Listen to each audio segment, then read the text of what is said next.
Hello guys, my name is Prashant and welcome back to my channel. So in this video we are going to discuss the thermal effect of current. तो इस video में हम discuss करने वाले हैं कि क्या thermal effect होता है करंट का जब वो एक सर्किट में फ़्लो कर रहा है, जिसमें हम पढ़ेंगे joules law of heating and the electric power across a resistor. तो स्टार्ट करते हैं।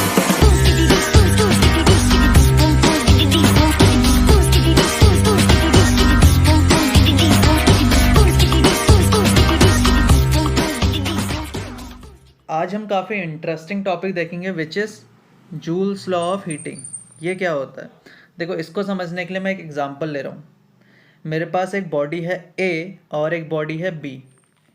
ये दोनों का सरफेस ऑफ कांटेक्ट है, यानी कि ये दोनों बॉडीज़ यहाँ पे एक दूसरे के साथ कांटेक्ट में है। तो अगर क्या होगा, जब मैं इन दोनों को रब करना स्टार्ट करता हूँ एक दूसरे के ऊपर, तो आपको देखने को मिलेगा कि कुछ देर बाद जो सरफेस ऑफ कांटेक्ट है वहाँ पे हीट प्रोड्यूस हो रही है। ऐसा होता है कि जब इन दोनों को हम रब करेंगे तो जो इनका सरफेस ऑफ कांटेक्ट होता है वहाँ पे हीट प्रोड्यूस होती है। अब ऐसा क्यों होता होगा, इसको समझते हैं। देखिए, जब भी आप रब करेंगे दो बॉडीज़ को, तो एक बॉडी पे आप अपवर्ड फोर्स लगाएंगे। जैसे ए बॉडी है, इस पर मैंने अपवर्ड फोर्स लगा दिया, ऊपर को एफ है।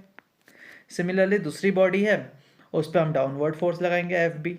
फिर थोड़ी देर बाद बी बॉडी पे अपवर्ड फोर्स लगाएंगे और ए बॉडी पे डाउनवर्ड फोर्स लगाएंगे। तो इस तरह से हम बॉडी ए और बॉडी बी दोनों बॉडीज़ पे एक वर्क कर रहे हैं ना, तभी तो ये डिस्प्लेस हो रहे हैं, क्योंकि हम फोर्स लगा रहे हैं तो डिस्प्लेसमेंट हो रहा है, एक दूसरे के ऊपर रब हो रहे हैं एक दूसरे के ऊपर। और वही जो वर्क डन होता है, जो हमने यहाँ पे वर्क डन करा, तो उसकी वजह से जो इनके बीच का सरफेस ऑफ कांटेक्ट था वहाँ पे थर्मल एनर्जी इंक्रीज हो जाती है। ठीक है, जो वर्क डन हमने किया इन दोनों को एक दूसरे के ऊपर रब करते टाइम, तो उसकी वजह से थर्मल एनर्जी इंक्रीज हो गई जहाँ पे सरफेस ऑफ कांटेक्ट था। और जो थर्मल एनर्जी इंक्रीज हुई वही हीट के फॉर्म में बाहर लिबरेट होती है। ये चीज़ समझ में आया? तो जो हीट प्रोड्यूस हुई इस केस में वो होती है इक्वल जितना वर्क डन हमने किया। यानी जितना वर्क डन आप ज़्यादा करेंगे उतनी ज़्यादा हीट प्रोड्यूस होगी, जितना कम करेंगे उतनी कम हीट प्रोड्यूस होगी। सेम चीज़ होती है एक सर्किट के अंदर भी। अब मैं एक सर्किट लेता हूँ, ये एक सर्किट है जिसमें एक बैटरी लगाई है जिसका पोटेंशियल डिफरेंस V है, सर्किट में करंट है I और रेजिस्टेंस है पूरे सर्किट की R। तो मैंने आपको बताया है कि जो पोटेंशियल डिफरेंस होता है उसका मतलब होता है वर्क डन जो हमें करना पड़ रहा है एक टर्मिनल से दूसरे टर्मिनल तक किसी एक यूनिट चार्ज को लेके जाने में, यानी कि work done per unit charge हुई होता है पोटेंशियल डिफरेंस। इस टर्मिनल से इस टर्मिनल तक जब मैं किसी भी यूनिट चार्ज को लेके जाऊंगा तो जितना वर्क डन करूंगा वही पोटेंशियल डिफरेंस होता है। ठीक है, अब आगे समझते हैं। यहाँ एक पॉजिटिव टर्मिनल है, एक नेगेटिव टर्मिनल है, तो इट मीन्स यहाँ पे एक इलेक्ट्रिक फील्ड इस्टेब्लिश होगा positive terminal to negative terminal. अब जो इलेक्ट्रिक फील्ड है इसी की वजह से चार्ज का मूवमेंट स्टार्ट हो जाएगा इस पूरे सर्किट के अंदर, और जो चार्ज का मूवमेंट हुआ तो उस पर्टिकुलर टाइम पे जो वर्क डन हुआ उसका वैल्यू कितना होगा, उसका वैल्यू होगा V इंटू क्यू, और ये वर्क डन किया इलेक्ट्रिक फील्ड ने। ठीक है, तो WE का वैल्यू हो गया V इंटू क्यू। अब हम एक रिलेशन इस्टेब्लिश करते हैं I और Q के बीच में। तो मैं बोलता हूँ कि इस सर्किट को कनेक्ट करे हुए टाइम हो चुका है T। तो इस पर्टिकुलर T टाइम पे किसी भी एरिया ऑफ क्रॉस सेक्शन में से चार्ज पास हो गया अगर Q, तो मैं I का वैल्यू फाइंड आउट कर सकता हूँ, क्योंकि I का वैल्यू होता है चार्ज जो पास हुआ है किसी भी एरिया ऑफ क्रॉस सेक्शन से अपॉन टाइम T। ठीक है, तो यहाँ से Q का वैल्यू आ चुका है I इंटू टी। तो जो वर्क डन करा इलेक्ट्रिक फील्ड ने उसका वैल्यू हो गया V, Q की जगह पे I इंटू टी रख दिया। तो यहाँ पे इलेक्ट्रिक फील्ड वर्क कर रहा है जिसका वैल्यू है V इंटू आई इंटू टी। लेकिन रास्ते में देखिए, ये रास्ते में ऑब्स्टिकल्स हैं, यानी कि रेजिस्टेंस का काम ही होता है कि जो चार्ज फ्लो कर रहा है उसके रास्ते में ऑब्स्टिकल प्रोवाइड करना।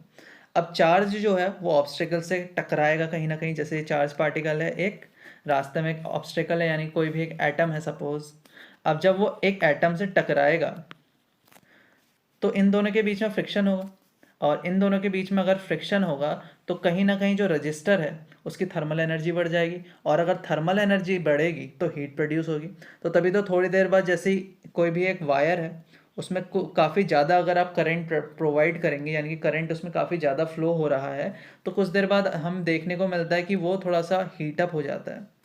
कभी कभी मोबाइल फ़ोन भी जब आप चार्ज कर रहे हैं तो देखने को मिलता है कि वो थोड़ा हीटअप हो जाता है, ठीक है। वो इसीलिए होता है क्योंकि वहाँ पे वर्क डन कर रहा है इलेक्ट्रिक फील्ड, और वही इलेक्ट्रिक फील्ड की वजह से थर्मल एनर्जी इंक्रीज हो रही है उस बॉडी की, और हीट के फॉर्म में वो प्रोड्यूस हो रही है। यानी कि जो वर्क डन यहाँ पे इलेक्ट्रिक फील्ड ने करा वो हीट के फॉर्म में लिबरेट हो रहा है, जिसकी वैल्यू होगी V इंटू आई इंटू टी, ठीक है।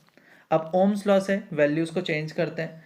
अगर V की जगह पे मैं पुट करना चाहूँ IR तो पुट कर सकते हैं, क्योंकि V का वैल्यू होता है करंट इंटू जितनी रेजिस्टेंस है। तो हीट का दूसरा फॉर्मूला हो गया I स्क्वायर RT, और सिमिलरली अगर I की वैल्यू पुट करता मैं तो तीसरा फॉर्मूला हो जाता I का वैल्यू होता है V बाय आर, यानी कि V स्क्वायर बाय RT, ठीक है। तो कोई भी रजिस्टर है उसके अक्रॉस जितनी हीट लिबरेट होगी उसका वैल्यू होता है V, यानी कि जितना उसके अक्रॉस पोटेंशियल डिफरेंस है इंटू जितना करंट उसमें से पास हो रहा है इंटू जितने टाइम तक पास हो रहा है। ये चीज़ समझ में आ गया। तो ये तीन फॉर्मूले, इन तीन फॉर्मूले में से कोई भी फॉर्मूला यूज़ कर सकते हैं कितना हीट लिबरेट हो रहा है किसी भी रजिस्टर के अक्रॉस, ये फाइंड आउट करने के लिए। तो यही होता है जूल्स लॉ ऑफ हीटिंग, कि जो हीट प्रोड्यूस होती है किसी भी रजिस्टर के अक्रॉस वो कहीं ना कहीं प्रोपोर्शनल होती है I स्क्वायर के, और टाइम के भी प्रोपोर्शनल होती है, और साथ ही साथ उसकी रेजिस्टेंस की भी प्रोपोर्शनल होती है। तो हीट का फॉर्मूला यहीं से बन जाता है I स्क्वायर RT। अब हम समझेंगे इलेक्ट्रिक पावर के बारे में। देखिए नॉर्मल पावर होता है रेट ऑफ डूइंग वर्क, यानी कि वर्क अपॉन टाइम। तो इलेक्ट्रिक पावर हो जाएगा कि जितना वर्क करा इलेक्ट्रिक फील्ड ने, विच इज हमने अभी अभी देखा था V इंटू आई इंटू टी अपॉन जितने टाइम में करा, टाइम T लिया। तो इलेक्ट्रिक पावर का फॉर्मूला होता है V इंटू आई, और दूसरा फॉर्मूला हो जाएगा V की वैल्यू अगर मैं पुट कर देता हूँ IR तो I स्क्वायर R, और सिमिलरली अगर I की वैल्यू पुट करता है V बाय R तो तीसरा फॉर्मूला हो गया V स्क्वायर बाय R। तो इलेक्ट्रिक पावर का फॉर्मूला ये होता है, और पावर की यूनिट आपको पता होगी, पावर की यूनिट होती है वॉट। इलेक्ट्रिक पावर की यूनिट होती है वॉट, और एनर्जी की यूनिट तो पता होगी, एनर्जी की यूनिट होती है जूल। तो अब इसके क्वेश्चन देखते हैं कुछ। Question is find the heat developed in each of the 3 resistors shown in figure in 1 minute, ठीक है। कुछ इस तरीके का सर्किट दिया है जिसमें 3 रजिस्टर्स है 6 ओम, 3 ओम और 1 ओम का, और बैटरी कनेक्टेड है 9 वोल्ट की। क्वेश्चन ने पूछा है कि तीनों रजिस्टर के अक्रॉस कितना हीट डेवलप होगा 1 मिनट के अंदर। तो आपको पहले पता होना चाहिए करंट कितना है इस सर्किट में। यहाँ से आई जाएगा, इधर को I1 भेज दो, इधर को चले जाएगा I माइनस I1, ठीक है, और लास्ट में यहाँ पे I। तो सबसे पहले हम फाइंड आउट कर लेते हैं I कितना होता है। According to the Ohm's law the value of I is total voltage of the circuit which is 9 upon total resistance of the circuit R equivalent. तो देखते हैं R इक्विवेलेंट कितना है, ठीक है। अब देखिए 6 ओम 3 ओम दोनों पैरेलल में, तो इन दोनों का इक्विवेलेंट R इक्विवेलेंट डैश से रिप्रेजेंट कर देता हूँ। वो होता है R1 which 6, R2 which is 3 upon R1 plus R2, यानी कि 6 प्लस 3 9। तो ये हो गया 2 ओम, यानी इन दोनों का इक्विवेलेंट रेजिस्टेंस हो गया 2 ओम, जो कि सीरीज में है 1 ओम के, है नहीं है, खुद सोचिए आप। यहाँ पे 2, यहाँ पे 1, दोनों में करंट सेम 3 ओम। तो 9 अपॉन 3, टोटल करंट है पूरे सर्किट में 3 एम्पेयर। इतना समझ में आया। तो आई का वैल्यू 3 एम्पेयर, ठीक है। तो इस वाले जो ये वाला रजिस्टर इसमें करंट जा रहा होगा 3 एम्पेयर। अब देखना I1 कितना है, I माइनस I1 कितना है। देखिए दो मेथड है, या तो आप इस तरह से करिए, यहाँ का वोल्टेज ये पॉइंट अगर A है, ये पॉइंट अगर B है, दो पॉइंट्स के बीच का वोल्टेज सेम रहता है, तो यानी कि 6 इंटू I1, क्योंकि वोल्टेज निकालना है अगर ये वाली ब्रांच का, तो क्या resistance into current, 6 into I1 is equals to 3 into I minus I1, ठीक है। दोनों को इक्वल कर दो क्योंकि दोनों तरफ पोटेंशियल डिफरेंस सेम होगा ना, पैरेलल में पोटेंशियल डिफरेंस सेम होता है। या दूसरा मेथड, एक ट्रिक फॉर्मूला होता है, हमेशा ये याद रख सकते हैं आप। अगर मेरे को I1 का वैल्यू निकालना है कि I1 कितना है, तो देखिए कि उसके जस्ट सामने वाली ब्रांच में कितना रेजिस्टेंस है, यानी कि R2। अगर I1 ये है तो ये R2 है, इनटू टोटल करंट पूरा सर्किट में कितना एंटर हो रहा है, यानी कि दोनों ब्रांचेस में कितना एंटर हो रहा है, which is 3 ampere, upon R1 plus R2, 6 plus 3 यानी 9। तो R2 का वैल्यू था 3 into 3 upon 9 is equals to 1 ampere. इस तरह से भी निकाल सकते हैं। तो I1 का वैल्यू हो गया 1 एम्पेयर, ठीक है। तो I माइनस I1 हो जाएगा 2 एम्पेयर। अब तो समझ आ गया कि हर एक ब्रांच में कितना करंट जा रहा है। अब मुझे निकालना है हीट डेवलप। हीट डेवलप का फॉर्मूला होता है I²RT, ठीक है। तो पहले मैं हीट डेवलप निकालता हूँ कि 1 ओम वाले में कितनी हीट डेवलप होगी, 1 ओम वाले रजिस्टर में I²RT था, सॉरी, हाँ। तो अब देखिए I² करंट कितना है इसमें 3 एम्पेयर, 3 का स्क्वायर होता है 9 इंटू रजिस्टेंस 1 इंटू टाइम था 60 सेकेंड, 1 मिनट बोला था, तो 540 जूल। सिमिलरली अब हीट देखते हैं जो डेवलप होने वाली है 6 ओम रजिस्टर में। तो 6 ओम रजिस्टर जो था मेरा ये वाला, इसमें करंट जा रहा था 1, तो यानी कि 6 ओम वाले में होगी हीट 1² यानी कि 1 इंटू रजिस्टेंस 6 इंटू टाइम है 60, तो ये हो गया 360 जूल। अब देखते हैं हीट डेवलप जो होगी 3 ओम रजिस्टर में। तो देखिए करंट जा रहा है उसमें 2 एम्पेयर, रजिस्टेंस है 3 ओम और टाइम है 60 सेकेंड। तो 2 स्क्वायर होता है 4 into 3 into 60 which means 720 joule. Question is a room heater is rated 500 watt 220 volt. Question A is find the resistance of its coil. Second is if the supply voltage drop to 200 volt, what will be the power consumed? C is if an electric bulb rated 100 watt 220 volt is connected in series with this heater, what will be the power consumed by the heater and by the bulb when the supply is at 220 volt? देखिए question में बताया कि हमारे पास एक room heater है जिसकी rating है 500 what और वोल्टेज दे रखी है 220 वोल्ट। अब ये जो रेटिंग दी होती है इसकी हेल्प से हम क्या फाइंड आउट कर सकते हैं, हीटर के बारे में बता रहा है, ठीक है। ये एक हीटर के बारे में बताया। तो देखिए we all know that the formula of P is V²/R, ये फॉर्मूला होता है पावर का, ठीक है। अब इसकी हेल्प से हम फाइंड आउट कर सकते हैं कि जो वो हीटर था उसकी कितनी रेजिस्टेंस है, क्योंकि रेटिंग का मतलब ये होता है कि इतनी पावर डिलीवर होगी जब वोल्टेज मैं इतनी दूंगा उस हीटर को, ठीक है। तो आर यहाँ से फाइंड आउट करेंगे तो हो जाएगा 220 इंटू 220 यानी कि 48400 अपॉन 500, तो ये हो जाता है 96.8 ओम, ठीक है। तो रेजिस्टेंस है उस हीटर की 96.8 ओम। अब इसके बारे में भी थोड़ा डिस्कस करते हैं कि रेजिस्टेंस होता है क्या। देखिए ओम्स लॉ ये कहता है कि V is equals to IR, ठीक है। जहाँ पे V है वोल्टेज, I है करंट उस सर्किट में, R होता है एक कांस्टेंट जिसको हम रेजिस्टेंट कहते हैं, ठीक है। ये कांस्टेंट है, अगर एक कांस्टेंट है तो इट मीन्स, वैसे इससे फॉर्मूला अगर मैं R का बना वो तो V/I बन रहा है। तो कहीं ना कहीं कितने लोग इसको देख के कंफ्यूज होते हैं कि भाई अगर वोल्टेज बढ़ जाएगी तो रेजिस्टेंस कम हो जाएगा सर्किट का, या I डिक्रीज हो जाएगा तो रेजिस्टेंस इंक्रीज हो जाएगी किसी भी सर्किट की। ऐसा नहीं होता। R एक कांस्टेंट जो इन पे डिपेंड नहीं करता, ठीक है। R अपना डिपेंड करता है उस मीडियम पे, यानी कि उस मटेरियल की रजिस्टिविटी पे, उसकी लेंथ पे, उसके एरिया पे, इन चीज़ों पे डिपेंड नहीं करता। हाँ V और I डिपेंड करता है रेजिस्टेंस पे, लेकिन रेजिस्टेंस नहीं करता। यानी कि अगर किसी सर्किट में वोल्टेज में कम या ज़्यादा करूँ तो उससे रेजिस्टेंस में कोई इम्पैक्ट नहीं पड़ेगा। जैसे हीटर है, इसकी रेजिस्टेंस अगर 96.8 ओम है 220 वोल्ट में, तो 200 वोल्ट में भी उतनी ही रहेगी, ठीक है। इसमें चेंज नहीं आएगा, ये चीज़ समझनी है। हाँ अगर उस हीटर की लेंथ इंक्रीज डिक्रीज करो, एरिया इंक्रीज डिक्रीज करो, या रेजिस्टिविटी यानी मटेरियल ही चेंज करो, तब चेंज आ सकता है रेजिस्टेंस में। तो ये याद रखना है कि रेजिस्टेंस चेंज नहीं होती। वोल्टेज कम ज़्यादा कर सकते हो, वोल्टेज कम ज़्यादा करोगे तो पावर में चेंज आएगा। सेकेंड पार्ट है क्वेश्चन में, if the supply voltage drop to 200 volt. तो सप्लाई जो वोल्टेज है पहले 220 वोल्ट थी, अब मैंने उसको ड्रॉप कर दिया 200 वोल्ट तक। अब बताना है कि अब कितनी पावर डिलीवर होगी। तो P का फॉर्मूला आपको पता है V²/R। अब इधर हो गया यहाँ पे 200 वोल्ट का स्क्वायर करो, R था 96.8, तो ये आ जाएगा हमारा 413 वाट। सी पार्ट में बोल रखा है कि जो मेरा हीटर था उस हीटर को मैं कुछ इस तरह से दिखाता हूँ। ये हीटर था जिसकी रेजिस्टेंस 96.8 ओम थी। अब क्या कह रहा है, सी पार्ट में बोला है कि इसके सीरीज में एक बल्ब लगा देना है। ये मैंने एक बल्ब लगा दिया, ठीक है। अब उस बल्ब के बारे में बता रखा है, बल्ब की रेटिंग है 100 वॉट 220 वोल्ट, ठीक है। तो रेटिंग अगर इसकी दिया है तो रेजिस्टेंस आप अपने आप फाइंड आउट कर सकते हैं V²/R, यानी कि 220 इंटू 220 अपॉन 100 विच मीन्स 484, ठीक है। तो ये जो बल्ब है इसकी रेजिस्टेंस है 484 ओम।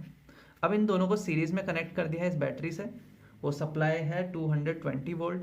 अब बताना है कि हीट प्रोड्यूस कितनी होगी हीटर में और इस बल्ब में। देखिए, एक तो पावर का फॉर्मूला था V²/R, एक और पावर का फॉर्मूला होता है I²R। तो अगर मैं फाइंड आउट कर लूँ कि सर्किट में कितना करंट है, तो मैं इजीली फाइंड आउट कर सकता हूँ कि दोनों में हीट कितनी डेवलप होगी, सॉरी पावर कितनी कंज्यूम होगी, पावर बतानी है। ठीक है, तो I²R। तो अब देखते हैं आगे, करंट फाइंड आउट करना है, दोनों सीरीज में रेजिस्टेंस ऐड हो जाती हैं। तो according to the Ohm's law I is equals to voltage 220 volt upon resistance का एडिशन 484 प्लस 96.8। इसको सॉल्व करेंगे तो आंसर आता है 0.379 एम्पेयर। तो इस सर्किट में करंट इतनी है। तब आपको क्या करना है, पावर जो हीटर में है वो फाइंड आउट करने के लिए क्या करना पड़ेगा, वही चीज़ समझते हैं। पावर जो हीटर में है वो है I², यानी कि जो भी करंट है उसका square into resistance of heater 96.8 ओम। और सिमिलरली पावर ऑफ बल्ब निकालने की, जो पावर कंज्यूम होगी बल्ब में, उसका फॉर्मूला हो जाएगा 0.379 स्क्वायर इंटू 484। दोनों को कैलकुलेट कर लीजिएगा। अब हीटर का आ जाता 13.9 वॉट और इसका आ जाता 69.7 वॉट। ठीक है, ये क्वेश्चन समझ में आया। अब एक और क्वेश्चन देखते हैं। A coil of resistance 100 ohm is connected across a battery of EMF 6 volt. Assume that the heat developed in the coil is used to rise its temperature. If the heat capacity of the coil is 4 joule per Kelvin, how long will it take to rise the temperature of the coil by 15 degree Celsius. तो देखिए, question में बताया कि एक coil है जिसका resistance है 100 ओम। ये कॉइल है जिसका रेजिस्टेंस है 100 ओम। ठीक है, इसको कनेक्ट कर दिया एक बैटरी से, एक बैटरी जो कि 6 वोल्ट की है, और यहाँ पे इसमें हीट डेवलप करनी है। ठीक है, ताकि इसका टेम्परेचर इंक्रीज कर सके। इसकी जो कैपेसिटी है, हीट डेवलपिंग कैपेसिटी है, वो है 4 जूल पर केल्विन। इट मीन्स कि अगर 4 जूल दूंगा तो 1 केल्विन इसका टेम्परेचर राइज हो जाएगा। ये चीज़ समझ में आ गया। क्वेश्चन में बोला है कि how long will it take to raise its temperature of the coil by 15 degree Celsius. मेरे को जो ये कॉइल है इसका 15 डिग्री सेल्सियस टेम्परेचर बढ़ाना है। देखिए, 1 केल्विन इंक्रीज करने के लिए 4 जूल चाहिए, तो 15 डिग्री सेल्सियस इंक्रीज करने के लिए देखिए, केल्विन में जो डिफरेंस होता है दो टेम्परेचर के बीच का, और सेल्सियस में जो डिफरेंस होता है दो से टेम्परेचर के बीच का, वो सेम ही होता है। तो यानी कि देखो, यहाँ पे दिया है कि 1 केल्विन इंक्रीज करने के लिए हमें रिक्वायर्ड है 4 जूल। ठीक है, ये जो कॉइल है इसका 1 केल्विन टेम्परेचर इंक्रीज करने के लिए रिक्वायर्ड है 4 जूल। तो 15 डिग्री सेल्सियस यानी कि 15 केल्विन अगर मेरे को उसका टेम्परेचर इंक्रीज करना है तो कितना जूल चाहिए होगा यूनिटरी मेथड से, 15 इंटू 4 यानी कि 16 जूल। ठीक है, तो इतनी हीट चाहिए मेरे को, और हीट का फॉर्मूला होता है I²RT इज इक्वल्स टू कितना होगा 60 जूल। I²RT लिखो या फिर V²/RT वाला फॉर्मूला भी यूज़ कर सकते हैं। 60 जूल इतना ही तो बढ़ाना है मेरे को। तो टाइम मेरे को फाइंड आउट करना है। R देगा 100, V² हो गया 6 का स्क्वायर यानी कि 6 into 6 into T is equals to 60। अब टाइम देख लेते हैं, 60 इंटू 100 अपॉन 6 इंटू 6, ये हो जाता 10 टाइम्स, और ये हो गया 1000 अपॉन 6। ठीक है, तो इसको सॉल्व कर लीजिएगा। तो इसको सॉल्व करेंगे तो आएगा 166.67 सेकेंड। तो इसको सेकंड से मिनट में चेंज कर लेते हैं। मिनट होगा ये, इसको 60 से डिवाइड कर दीजिए, 2.8 मिनट के आसपास। तो 2.8 मिनट में ये जो हमारी कॉइल थी इसका टेम्परेचर रेज हो जाएगा 15 डिग्री सेल्सियस। अब एक और क्वेश्चन देख, क्वेश्चन है a heater coil is to be constructed with a nichrome wire where rho is equals to 1.0 into 10 to the power minus 6 ohm meter which can operate at 500 watt when connected to a 250 volt supply।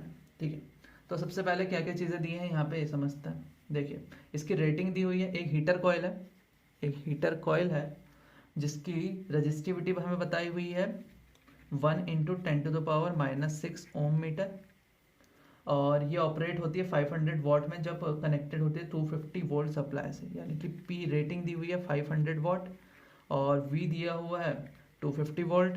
तो यहाँ से हम find out क्या कर लेते हैं, आप खुद सोचिए। आर फाइंड आउट कर सकते हैं ना, V² बाय पी से, हमने अभी अभी देखा है। तो 250 स्क्वायर अपॉन 500, तो यहाँ पे हमारा रेजिस्टेंस आ जाएगा 125 ओम। ठीक है, अब आगे देखते हैं क्या क्या हो सकता है। फर्स्ट तो पार्ट ये था कि what would be the resistance of the coil, ये तो हमने फाइंड आउट कर लिया। Second part is if the cross sectional area of the wire is 0.5 millimetre square, what length of the wire will be needed. ठीक है, तो देखिए resistance हमारा आ चुका है 125 ओम। क्वेश्चन में बोला है कि अगर मैं जो ये कॉइल थी उसका क्रॉस सेक्शनल एरिया लेता हूँ 0.5 मिलीमीटर स्क्वायर, यानी कि 0.5 इंटू 10⁻⁻6 मीटर स्क्वायर, इतना ही हो जाएगा। तो मेरे को बतानी कि लेंथ कितनी होगी उस वायर की। देखिए हमें पता है आर का फॉर्मूला होता है रो एल बाय ए, तो हमें वैल्यूज ही पुट करनी है। अब देखो आर हमें गिवन है 125 इज इक्वल्स टू रो हमें गिवन है 1 इंटू 10⁻⁻6 इंटू एल हमें फाइंड आउट करना है, एरिया गिवन है 0.5 इंटू 10⁻⁻6। इससे ये कैंसिल कर देंगे, इसको इधर भेज देना है हमें। तो L is equals to 125 into 0.5, इसका आधा कर दीजिए 62.5 मीटर। आंसर आ गया, लेंथ आ गई हमारी। अब आगे बढ़ते हैं।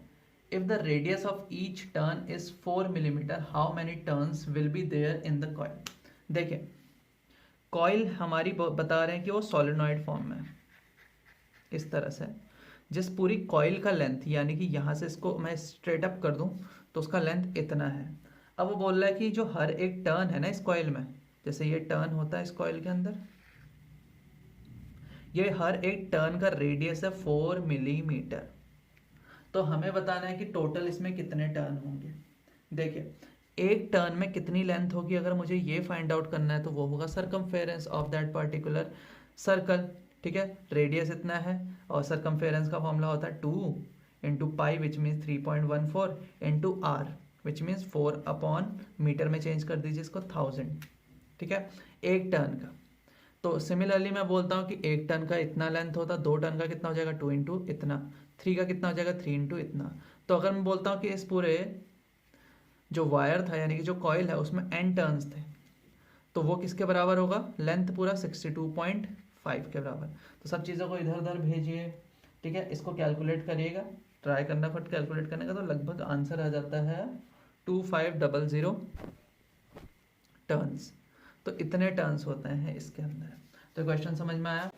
क्वेश्चन है an electric bulb when connected across a power supply of 220 volt consume a power of 60 watt. If the supply drops to 180 volt what will be the power consume. If the supply suddenly increase to 240 volt what will be the power consume. ठीक है, तो इसको समझते हैं। देखिए एक electric bulb दिया है, जब उसको कनेक्ट करें 220 वोल्ट की पावर सप्लाई से तो उसमें कंज्यूम हो रही है पावर 60 वोल्ट। तो इससे हम क्या फाइंड आउट कर सकते हैं, resistance easily 220 into 220 220 into 220 upon 60। ठीक है, इतना ओम रेजिस्टेंस है इसका। आगे देखते हैं क्या हो सकता है। अब क्वेश्चन में बोला है कि जो सप्लाई थी वो 220 से ड्रॉप होके 180 वोल्ट हो चुकी है, तो अब इस टाइम पे कितनी पावर कंज्यूम होगी ये चीज़ देखते हैं। ठीक है, देखते हैं। तो देखिए V²/R होता है फॉर्मूला पावर कंज्यूम का, भी मैंने बताया था आपको। तो V हो चुका है 180 इंटू 180, R है 220 इंटू 22 इंटू 6। तो इसको कैलकुलेट करना तो ये आ जाता है 40.16 वॉट। अब क्वेश्चन में बोला था कि 220 की जगह वो राइज हो जाता 240 तक, अब कितनी पावर सप्लाई होती, फिर से वही फॉर्मूला V रखते 240 इंटू 240 विच मीन्स, और नीचे रेजिस्टेंस रखनी है 220 इंटू 22 और ऊपर भेज दो 6 इज इक्वल्स टू, ये भी आ जाता है लगभग 71 वॉट के आसपास। तो देखिए क्वेश्चन अच्छे हैं, थोड़े इजी हैं इस चैप्टर में, ऐसा कुछ अलग से है नहीं। हाँ, अब 10th क्वेश्चन थोड़ा अच्छा है। क्वेश्चन है an electric kettle use to prepare tea takes 2 minute to boil 4 cups of water. 1 cup contain 200 cc of water if the room temperature is 25 degrees Celsius. If the cost of power consumption is 1 rupees per unit, 1 unit is equals to 1000 watt hour. Calculate the cost of boiling 4 cups of water. B is what will be the corresponding cost if the room temperature drops to 5 degree Celsius. ठीक है, तो जब इस question को हम कर रहे हैं ना, तो उससे पहले हमें कुछ चीज़ें पता होनी चाहिए कि सपोज मेरे पास एक सॉल्यूशन है, ये एक सॉल्यूशन है जिसका मास है m, स्पेसिफिक हीट का जो वैल्यू है, इसका एक स्पेसिफिक हीट होती थी, हमने थर्मोडायनेमिक्स में पढ़ा है, उसका वैल्यू अगर s है और इनिशियल टेम्परेचर T1 था, बाहर से मैंने इसको हीट करना स्टार्ट किया, अब ये T2 हो चुका है। ठीक है, अब जो सॉल्यूशन है उसका टेम्परेचर हो चुका है T2, यानी चेंज जो टेम्परेचर में आया वो कितना है T2 माइनस T1, जिसको मैं डेल थीटा से अगर रिप्रेजेंट कर रहा हूँ, तो इसका मतलब ये है कि जो मैं हीट इसको दे रहा हूँ, ठीक है, ये जो सॉल्यूशन है जो मैंने हीट दी इसको, उसका फॉर्मूला सिंपल ये हो जाता है m जितना मास था उसका इनटू जितनी उसकी स्पेसिफिक हीट थी इनटू जितना टेम्परेचर में चेंज आया। तो इतनी हीट मेरे को देनी पड़ती है इसके टेम्परेचर को इतना चेंज लाने के लिए। ठीक है, ये चीज़ समझ में आ गया। अब एक और चीज़ समझते हैं। देखिए, हम घर में इलेक्ट्रिकल अप्लायंसेस यूज़ करते हैं, ठीक है, उनको यूज़ करने के लिए हमें उनको कुछ हीट देनी पड़ती है, यानी कि पावर देनी पड़ती है बाहर से, और उसी के अकॉर्डिंग उसकी बिलिंग होती है। जो हमारे घर में मीटर लगे होते हैं, ठीक है, उसी के अकॉर्डिंग हमें बिल देना पड़ता है, उसमें लिखा होता है 1 यूनिट, 2 यूनिट, 3 यूनिट। अब अगर मैं बात कर रहा हूँ कि 1 यूनिट का मतलब क्या हो रहा है, अगर मेरी 1 यूनिट इंक्रीज कर रही है तो इसका मतलब मैंने कितनी हीट का यूज़ करा। 1 यूनिट अगर मेरा बिल इंक्रीज कर रहा है तो इट मीन्स मैंने 1000 वॉट आर हीट कंज्यूम करी है। इसका मतलब 1000 इंटू आर का मतलब कितना होता है, एक आर का मतलब 60 इंटू 60 सेकेंड। इतना जूल मैंने जब हीट को अपने घर में कंज्यूम करा तो मेरा 1 यूनिट बिल इंक्रीज होता है। ठीक है, इतना समझ में आ गया, ये दोनों चीज़ें समझ में आ गई। अब इस क्वेश्चन को करते हैं। क्वेश्चन में बोला है कि एक इलेक्ट्रिकल केटल हम यूज़ कर रहे हैं ताकि हम टी बना सके जिसमें टाइम लग रहा है 2 मिनट। तो मतलब उसने टाइम बता दिया कि टाइम लगा मेरा 2 मिनट उसको प्रिपेयर करने में। ठीक है, हम बॉईल कर रहे हैं, देखो टी बनाने के लिए पानी तो चाहिए होता है, और हम कितनी टी बना रहे हैं, 4 कप, यानी कि 4 कप इसमें वाटर डाल दिया मैंने। हर एक कप जो वाटर है उसका कुछ वॉल्यूम भी होगा, और उसने बताया भी है कि एक कप के अंदर 200 सीसी वाटर है, यानी कि 200 इंटू 10⁻³ लीटर वाटर है। आपको पता होगा सीसी से वो लीटर में चेंज करने के लिए हम सीधे सीधे 10⁻³ से मल्टीप्लाई कर देते हैं, लीटर में आ गया। एक कप का इतना वॉल्यूम है तो 4 कप का हो जाता 4 इंटू 200 इंटू 10⁻³ यानी कि 0.8 लीटर। यानी कि भाई एक टाइम पे मैंने 0.8 लीटर वाटर को बॉईल करा। बॉईल करने का मतलब क्या, पानी कितने पे बॉईल होता है, 100 डिग्री सेल्सियस पे, और बताया है कि रूम टेम्परेचर इनिशियली था 25 डिग्री सेल्सियस। ठीक है, फर्स्ट क्वेश्चन है, if the cost of power consumption is 1 rupee per unit, calculate the cost of boiling 4 cups of water. ठीक है, तो उसने बताया कि 1 यूनिट का चार्ज है 1 रुपी। ठीक है, तो मेरे को बताना है कि कितनी कॉस्ट लगी होगी इस वाटर को बॉईल करने में। अगर इसकी कॉस्ट मेरे को फाइंड आउट करनी तो पहले मेरे को ये तो पता होना चाहिए कि मैंने कितनी हीट कंज्यूम करी। ठीक है, तो हीट मैंने कंज्यूम करी होगी, हीट कंज्यूम का फॉर्मूला मैंने अभी आपको बताया था, mass into specific heat into temperature में चेंज। मास तो हमें पता है 0.8 लीटर आया है, डेंसिटी वाटर की 1 होती है, तो अगर लीटर में इतना है तो मास यानी कि केजी में भी इतना ही होगा। ठीक है, अगर आपको नहीं समझ में आया तो देखो डेंसिटी 1 है, मास का फॉर्मूला मास अपॉन वॉल्यूम होता है डेंसिटी, वॉल्यूम है 0.8 लीटर तो मास भी आ जाएगा 0.8 kg। तो हीट के लिए मास सबसे पहले पता होना चाहिए था, which is 0.8 into specific heat water. Specific heat होती है वाटर की 4200, ये याद रखिएगा, इंटू चेंज इन टेम्परेचर, पहले 25 था अब 100 हो गया, यानी कि 75 का चेंज आया है। ठीक है, इतना समझ में आ गया। इसको कैलकुलेट कर दीजिए, ये आ जाएगा हमारा ये हो जाता है 25200 जूल। ठीक है, इतना आ गया समझ में। इसको कैलकुलेट करना है इतना, तो यानी कि हीट कंज्यूम करी है 25200 जूल। तो देखिए यहाँ पे आपने देखा कि जो हीट कंज्यूम हुई वो थी 25200 जूल। अब देखिए मैंने आपको बताया था कि अगर 1 यूनिट बिल आ रहा है तो इट मीन्स मैंने इतना जूल कंज्यूम करा है। ठीक है, तो यानी कि जब मैं 1000 इंटू 60 जूल कंज्यूम करता हूँ तो मेरा 1 यूनिट बिल आता है। इट मीन्स आगे देखते हैं, अगर यानी कि मैं 1 जूल कंज्यूम करूँगा तो मेरा बिल आएगा 1/1000 इंटू 60 यूनिट। इतना समझ में आया? लेकिन मैंने हीट इतनी कंज्यूम करी है 25200 जूल, तो यूनिटरी मेथड से यहाँ भी मल्टीप्लाई कर देंगे 25200 अपॉन 1000 इंटू 60 यूनिट, इतना बिल आएगा। तो देखते हैं ये यूनिट कितना होता है। इसको जब आप करेंगे तो आंसर आता है 0.075 यूनिट, यानी कि जब मैं इतनी जूल हीट कंज्यूम करता हूँ तो इतनी यूनिट मेरा बिल आता है। और मैंने आपको बताया था कि 1 यूनिट का चार्ज है, क्वेश्चन में बताया है 1 रुपी, तो इतनी यूनिट का चार्ज होगा इतने ही रुपीज़, इतने रुपये मेरा बिल आता है। ठीक है, फर्स्ट पार्ट तो ये है। सेकंड पार्ट में बताया है कि अब जो मेरा टेम्परेचर था 25 डिग्री सेल्सियस इनिशियल, वो हो गया 5 डिग्री सेल्सियस। ठीक है, तो 25 डिग्री सेल्सियस से ड्रॉप हो गया 5 डिग्री सेल्सियस हो गया, तो यानी कि टेम्परेचर में डिफरेंस होगा 100 - 5 यानी 95 डिग्री सेल्सियस। ठीक है, अब वो पूछता है कि अब कॉस्ट कितनी आएगी जब टेम्परेचर डिफरेंस है 95 डिग्री सेल्सियस। तो ठीक है, हीट कंज्यूम का वापस से फॉर्मूला लगाएंगे। मास जो था 0.8 kg और specific heat which is 4200 into temperature में change which is 95 degree Celsius. ठीक है, अब वापस से वही इतना जूल मेरा कंज्यूम हुआ है, फिर से यूनिट फाइंड आउट करने के लिए इसी को डिवाइड कर देंगे सीधे सीधे 1000 इंटू 60 से, तो उतना यूनिट मेरा कंज्यूम हुआ होगा। ठीक है, तो आंसर आ जाता है 0.09 यूनिट और उतने ही रुपीज़, क्योंकि सेम ही प्राइस है।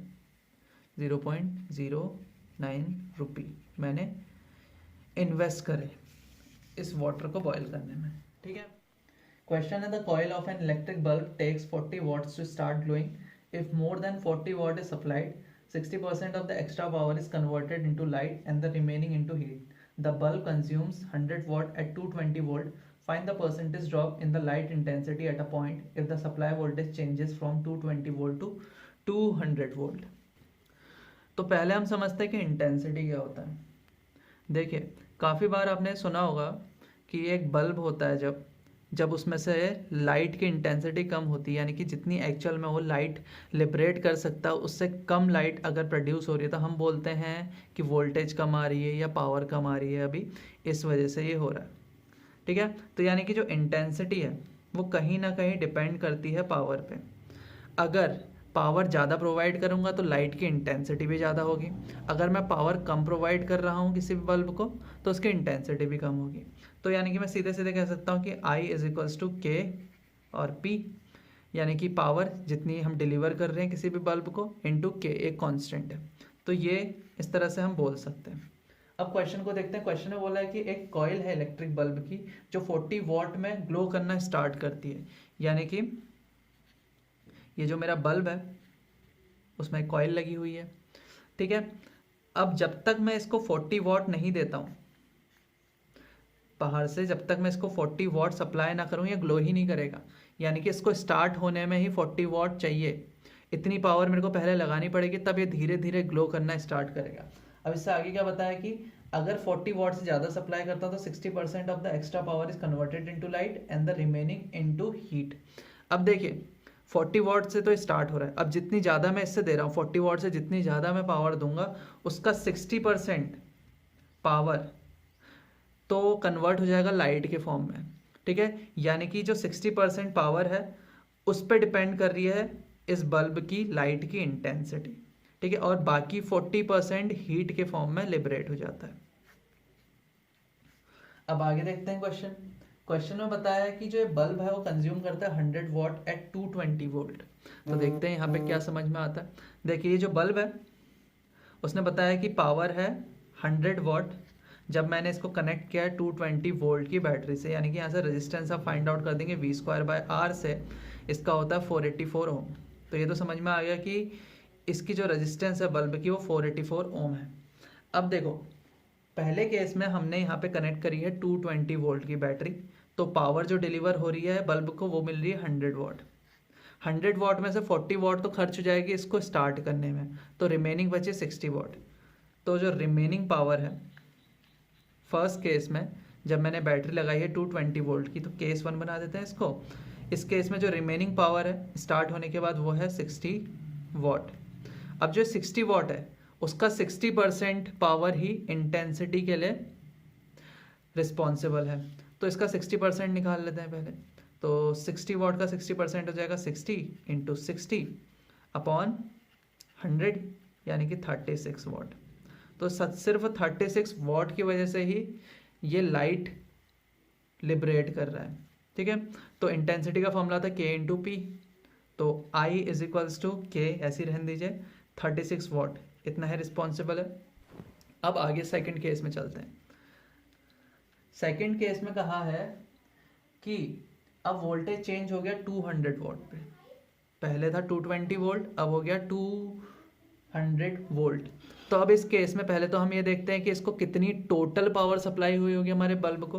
तो पावर सप्लाई इसको जो हुआ होगा इस केस में उसका वैल्यू होगा V²/R, यानी 200 इंटू 200 अपॉन रजिस्टेंस है 484।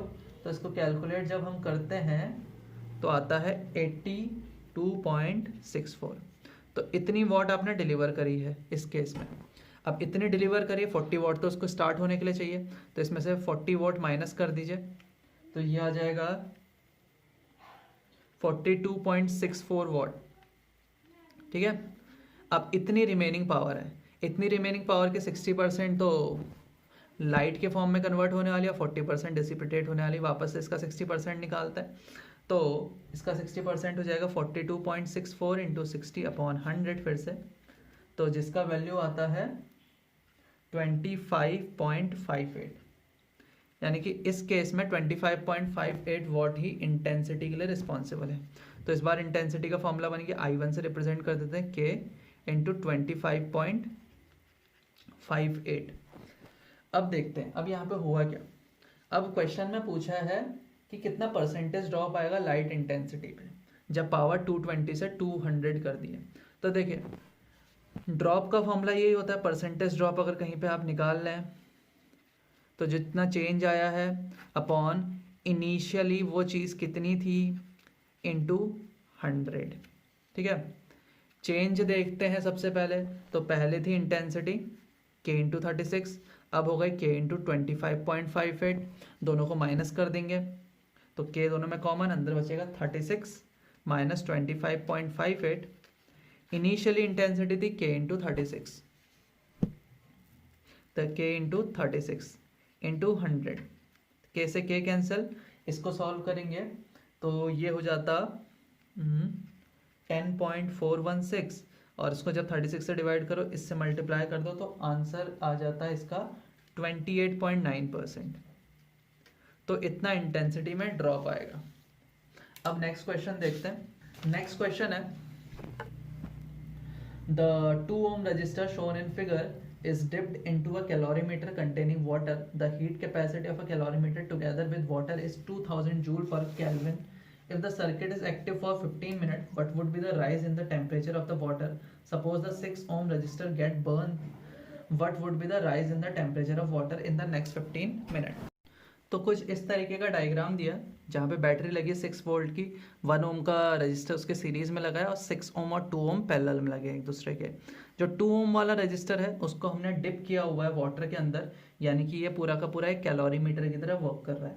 अब जो कैलोरीमीटर है इसकी हीट कैपेसिटी दे रखी है 2000 जूल पर केल्विन, ठीक है। यानी कि जब यहाँ पे 2000 जूल हीट प्रोड्यूस होगी तो ये कैलोरीमीटर का टेम्परेचर राइज होगा 1 केल्विन से, ठीक है। अब क्वेश्चन में बता रखा है पहले केस में कि 15 मिनट तक सर्किट को हमने एक्टिव किया, ठीक है। इस सर्किट को मैंने कनेक्ट किया 15 मिनट तक, तो वो बोल रहा है कि पहले केस में कितना कितना टेम्परेचर इंक्रीज कर जाएगा, ठीक है। टेम्परेचर फाइंड आउट करने के लिए हमें पहले हीट पता होनी चाहिए कि टोटल हीट कितनी लिबरेट हुई, ठीक है। हीट फाइंड आउट करने के लिए हमें पता होना चाहिए कि भाई ये जो 2 ओम का रजिस्टर है वो कितनी हीट लिबरेट कर रहा है, जिसके लिए फॉर्मूला हो जाएगा जितना इसमें करंट आ रहा है, करंट इसमें I1 से रिप्रेजेंट कर देता हूँ, I1 स्क्वायर, जितनी इसकी रेजिस्टेंस है which is 2 into time which is 15 into 60। अब मुझे करंट फाइंड आउट करना है कि भाई इसके अंदर करंट कितना आ रहा है, तो मेरे को पूरे सर्किट का करंट पता होना चाहिए। सर्किट में करंट I से रिप्रेजेंट कर देता हूँ, तो यहाँ को जाएगा I माइनस I1, नीचे को गया I1, ठीक है। तो I1 फाइंड आउट करने के लिए मेरे को पूरे सर्किट का करंट पता होना चाहिए। सर्किट का करंट फाइंड आउट करने के लिए ओम्स लॉ ही यहाँ पे यूज़ होगा। टोटल वोल्टेज कितनी है सर्किट की, विच इज 6, टोटल रेजिस्टेंस कितनी, 6 और 2 पैरेलल में है और 1 उनके सीरीज में है, तो इन दोनों का इक्विवेलेंट रेजिस्टेंस हो जाता है 6 इंटू 2 अपॉन 6 प्लस 2 प्लस 1 ओम इनके सीरीज में है, तो ये हो जाएगा 6 to 12 और नीचे आ जाता है 8, 12/8 होता है 3/2, और तो ये I आ जाएगा यहाँ पे 6 अपॉन 3/2 प्लस 1 यानी कि 5 प्लस 3 हो जाता है 3, सॉरी यहाँ पे एलसीएम लेंगे तो 2 प्लस 3 हो जाएगा 5 और ये ऊपर जाएगा, तो ये हो जाता हमारा 12/5 एम्पेयर। तो पूरे सर्किट में 12/5 एम्पेयर करंट है। I1 कितना होगा, जब दो सर्किट पैरेलल में होते हैं, दो रजिस्टर हमारे जब पैरेलल में होते हैं, तो उस टाइम पे मैंने आपको एक शॉर्टकट फॉर्मूला बताया है, जिसका फॉर्मूला होता है रजिस्टेंस जो सेकंड टर्मिनल में है R2 इंटू टोटल करंट जितना एंटर हो रहा था दोनों टर्मिनल में which is 12/5 upon total resistance 6 plus 2 8, मतलब ऐड करना होता है, ठीक है, टोटल का मतलब ऐड करना है। तो देखते हैं कितना होगा, ये हो जाता 2, ये हो जाता 3, R2 का वैल्यू है 6 और R2 6 है, तो इससे कैंसिल होता 3 टाइम्स 3 इंटू 3 होता 9, यानी कि I1 का वैल्यू आ गया 9/5 एम्पेयर। तो हीट वाले फॉर्मूले में रख देते हैं इसको, तो हीट हो जाएगा I स्क्वायर यानी कि 9/5 का स्क्वायर इंटू 2 इंटू 15 इंटू 60, तो इसका वैल्यू आता है 5832 जूल। तो यानी कि जो हीट यहाँ पे लिबरेट हुई 15 मिनट में वो है 5832 जूल। अब मैंने स्टार्टिंग में बताया था कि भाई 1 केल्विन अगर टेम्परेचर इंक्रीज करना है तो 2000 जूल हीट चाहिए, ठीक है, यानी कि 2000 जूल रिक्वायर्ड है 1 केल्विन टेम्परेचर बढ़ाने के लिए। तो यानी कि 1 जूल से कितना केल्विन टेम्परेचर इंक्रीज होगा, 1/2000 केल्विन, और इतनी हीट से होगा, दोनों साइड मल्टीप्लाई कर दो, यानी कि 2.9 केल्विन, ठीक है। तो इतना टेम्परेचर राइज हो जाएगा पहले केस में। अब सेकंड केस समझते हैं। सेकंड केस में ये बोला है कि जो 6 ओम वाला रजिस्टर है बीच में, ये जल जाता है, ठीक है, अगर ये बर्न हो जाएगा यानी कि ये ओपन सर्किट हो गया। अब इस केस में ये तो है ही नहीं, तो यानी कि 1 ओम और 2 ओम दोनों सीरीज में आ गए, दोनों सीरीज में आ गए, तो टोटल रेजिस्टेंस हो गया पूरे सर्किट का 3, वोल्टेज है 6, तो करंट आ गया इस केस में 2 एम्पेयर, ठीक है। तो इस बार 2 एम्पेयर जा रहा है 2 ओम के अक्रॉस। तो अब इसका वैल्यू देखते हैं कितना आता है हीट का इस केस में। तो सेकंड केस में हीट आती है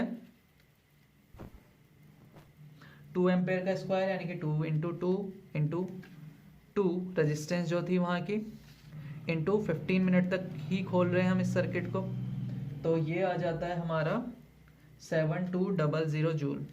अब फिर से वही यूनिटरी मेथड लगाएंगे। 2000 जूल रिक्वायर्ड है 1 केल्विन इंक्रीज करने के लिए, तो 1 जूल से 1/2000 केल्विन इंक्रीज हो जाएगा। तो यानी कि अगर 7200 जूल है तो दोनों साइड मल्टीप्लाई करेंगे, इससे ये कैंसिल, इससे ये कैंसिल हो जाएगा, तो आंसर आ जाता है 3.6 केल्विन। तो इतना टेम्परेचर इंक्रीज होता है सेकंड केस में। तो देखिए इस चैप्टर के क्वेश्चन इसी तरह से करना। अब ये यूनिट हमारी ख़त्म हो जाती है, तो अब नेक्स्ट वीडियो से हम स्टार्ट करेंगे अपना next chapter which is magnetic field. तो आज की इस वीडियो के लिए इतना ही, फिर मिलते हैं नेक्स्ट वीडियो में। Till then bye.